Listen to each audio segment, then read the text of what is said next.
Look out there at all those kids waiting to see all these kids after a game. That's got to be y'all's. It's because of y'all, right? Y'all write about these kids, social media, is that what it is? They'll spend an hour signing autographs and doing stuff. That's special, guys. I will open it up for questions. Raise a hand, and we'll get a mic to you. Huh? Yeah, this is for Kim. What did it mean for you to hand her on senior night her picture, considering the long road you've taken with her to get to this point? It's been emotional.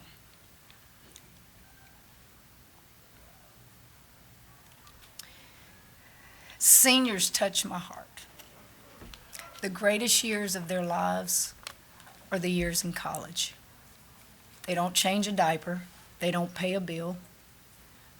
They get to play a game, and really with NIL and everything else with scholarship stuff, they really are getting money on top of what a scholarship used to be about. And this one, Alexis Mars, I've known since she was in the 7th grade. So I know her good, I know her bad, I know her ugly, but in return she knows my good, my bad, and my ugly. I've said this, and I'll keep saying it. Alexis Morris can write a book,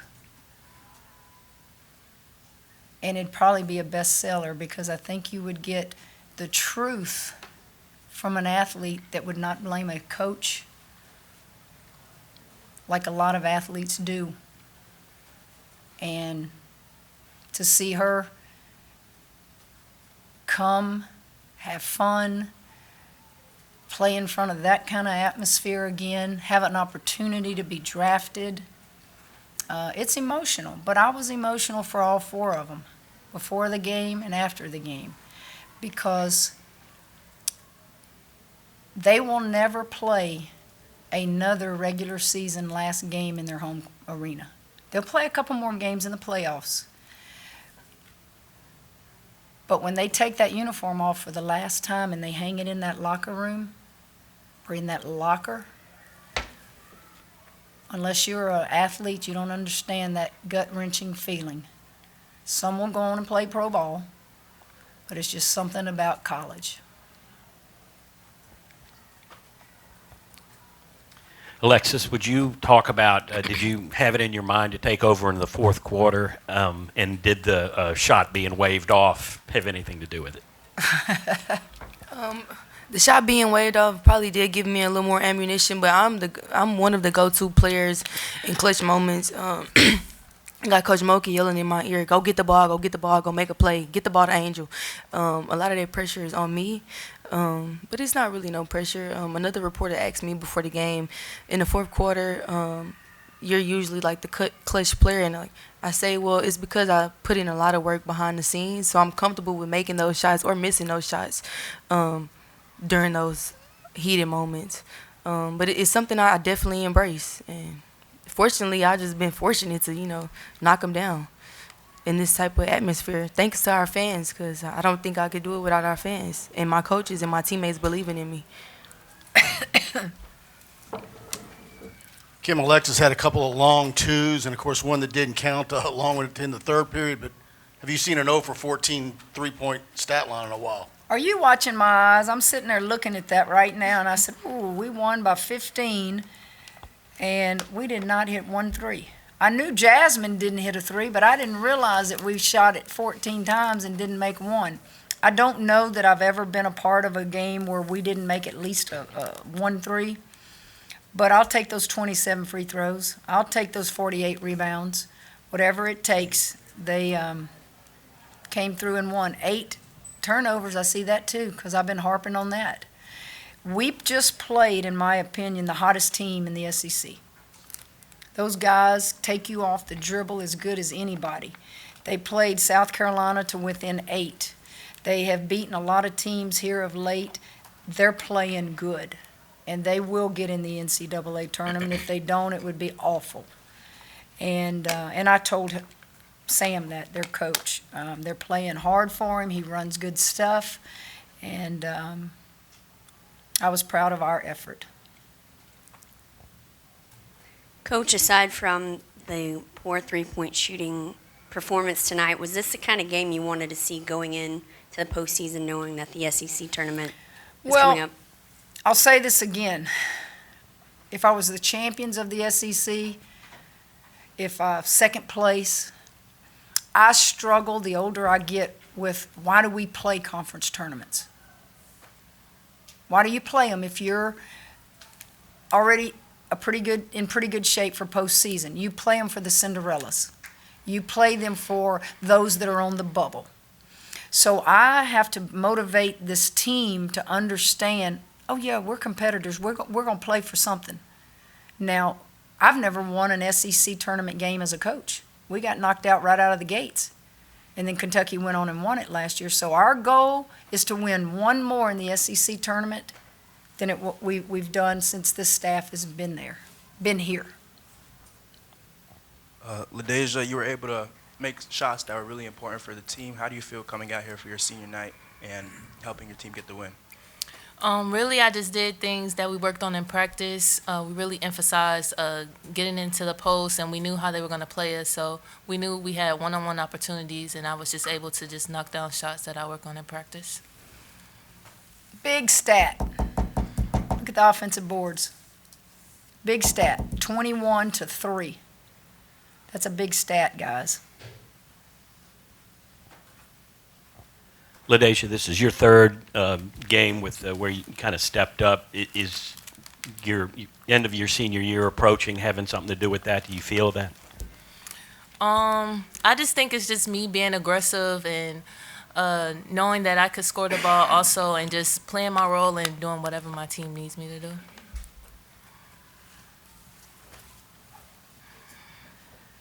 Coach, after the Florida game, we talked, and you said defense was obviously a big priority. How do you feel like your team has responded over the past two games and going into the tournament?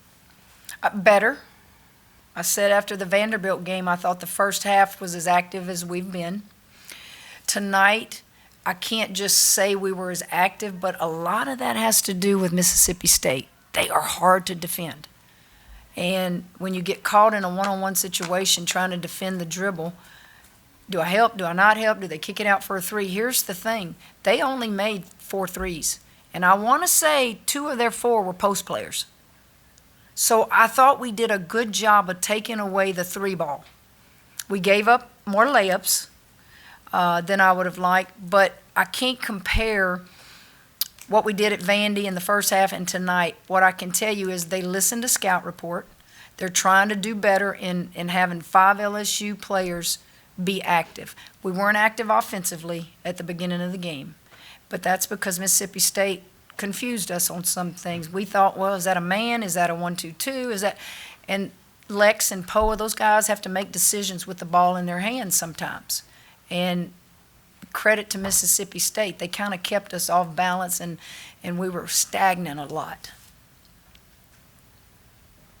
Alexis, I don't know. I'm kind of wondering what you thought you were going to be in for when you asked Coach Mulkey if you could join the team last year, and now that you're at the end of your second regular season, y'all are 53-7 in these 2 seasons, and obviously headed for a very high seed in the NCAA tournament and a high seed in the SEC tournament. What has this ride been like for you? I'm gonna start with I'm just happy I didn't give up on myself, and then secondly I'm gonna follow with thank you, Coach Mulkey, for giving me the opportunity to see this day, because it's not a day I thought I would ever see.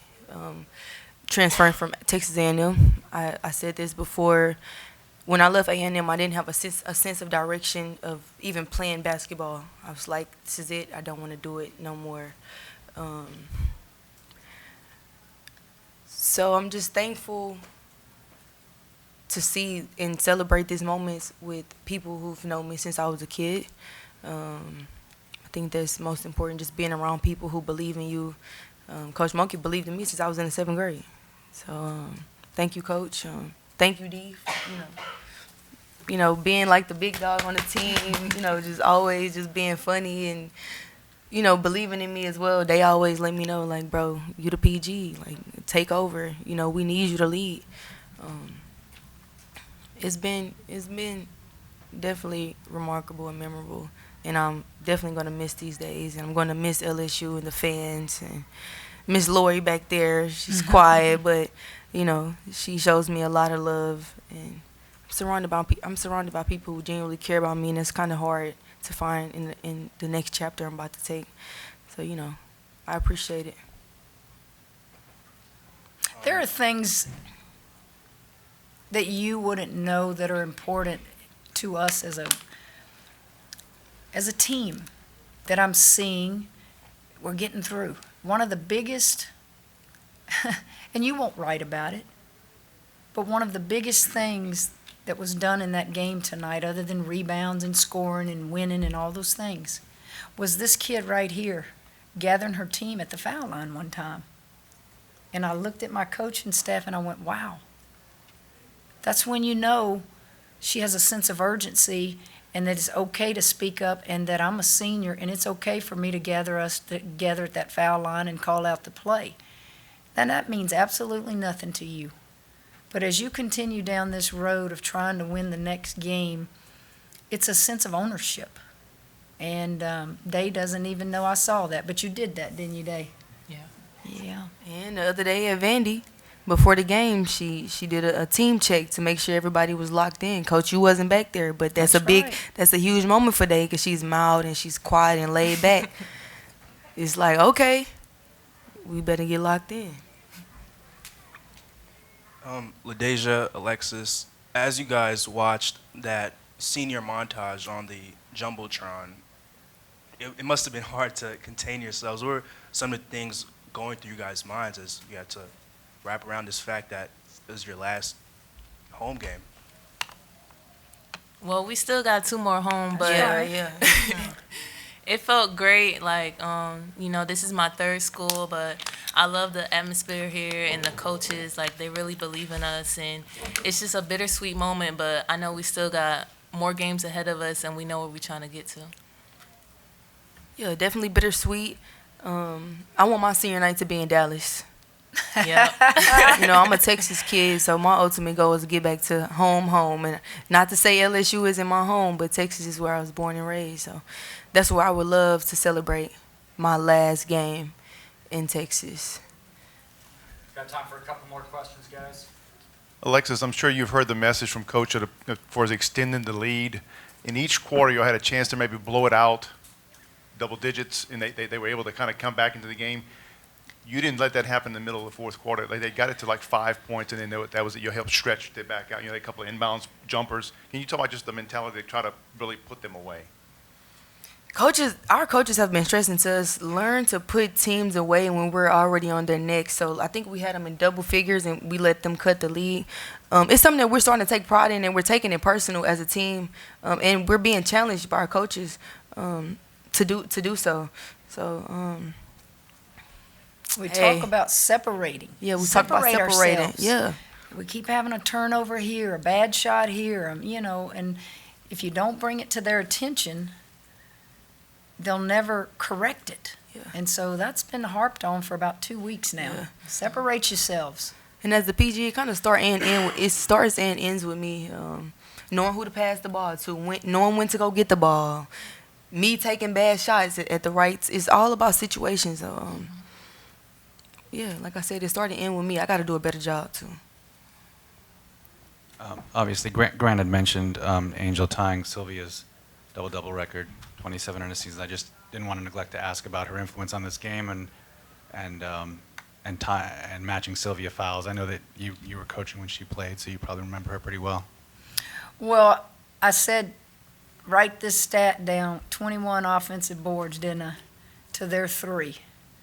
Don't think I don't know. She had 10 offensive boards. Some people don't even have 10 rebounds in their career. And I thought she and Day it was crowded in there, and they were going up and getting it and fighting and trying to do all that, and I just loved it. I thought when she try to get a foul and didn't get the call. She stayed with the rebound, and she stayed with the rebound. That's just toughness. That's just flat out toughness. Sylvia Fowles, Lord knows I had to coach against her, so I can tell you, she's in pretty good company with Sylvia Fowles. And, Sylvia got to come, where was it, Sylvia? Family Day? Where was she? Simone's statue, and visited with Angel, and Sylvia well, she's just gracious.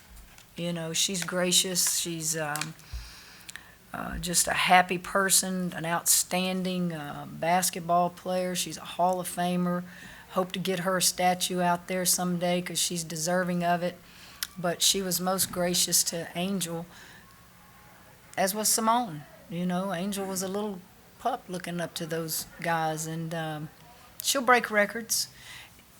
I'll go one even further. I didn't know this. Rudy Macklin showed up at practice one day after Angel had her 28 rebounds. What's the record here? Anybody know? 32. And he got all over me. Why didn't you let her break my record? I said, well, if I hadn't have sat her in the first quarter, she would have broken your record. But that was the Texas A&M game, and the two of them, it was an 8-6 first quarter, and I was kind of frustrated with them, and I sat her. Could you imagine if that kid, if I'd have known in the first quarter what she's going to do the second, third, and fourth quarter, she probably would have broken Rudy's record. Last question in the back. You guys hosted the largest crowd in PMAC history. What does it do for the team when you get down, you get harsh on yourself, but you look around and it's just purple and gold cheering you on? Go, Dave. Well, I love our fans here, and they always stay in the game, and I just feel like them cheering, it uplifts us, and we never get too down because we know, we have thousands of people watching, and they really care about us, and I've never really played in this type of atmosphere, so it just always feels good every home game. Does she not have the sweetest voice? I mean, when you look at her, you wouldn't think that sweet little voice would come out of her, would you? Our fans are our fuel. We go as far as our fans take us too. We need them just like they need us. So, hey. And the keep students show out for us. And our student section, we got the best student section. We got the best students in the world. We got the best fans in the world, period. And we're going to end with that. The students, we don't have to give away vouchers for people to come to games free. They line up out there. They pay for their tickets. And when you can say that, that means you're doing something respectable. People want to come see the show. Thank you, guys. Thanks, guys. Thank you.